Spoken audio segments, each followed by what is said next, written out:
তারেক রহমানের নেতৃত্বাধীন সরকারে নতুন করে যুক্ত হয়েছেন ৪ মন্ত্রী ও ২ প্রতিমন্ত্রী।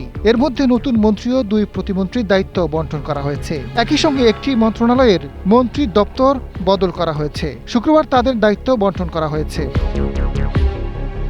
মির্জা ফখরুল ইসলাম আলমগীর রাষ্ট্রপতি হওয়ায় স্থানীয় সরকার, পল্লী উন্নয়ন ও সমবায় মন্ত্রণালয়ের দায়িত্ব পেয়েছেন ডক্টর আব্দুল মঈন খান।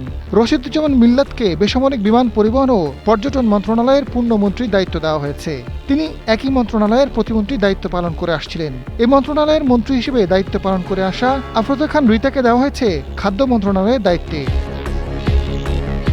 বান্দরবানের সংসদ সদস্য সাচিংপুর জেরিকে পার্বত্য চট্টগ্রাম বিষয়ক মন্ত্রণালয়ের মন্ত্রী করা হয়েছে।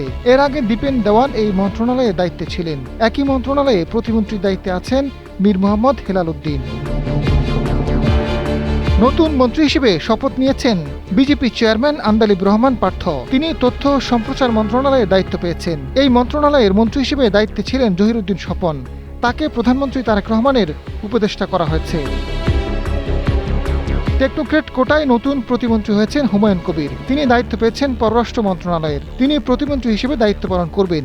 এই মন্ত্রণালয়ের প্রতিমন্ত্রী হিসেবে শামা ওবায়দ ইসলামও একই দায়িত্ব পালন করবেন। ফলে পররাষ্ট্র মন্ত্রণালয়ে এখন ২ প্রতিমন্ত্রী দায়িত্ব পালন করবেন। পূর্ণমন্ত্রী হিসেবে দায়িত্বে আছেন ডক্টর খলিলুর রহমান। আজাদ ফারুক, সময়ের আলো।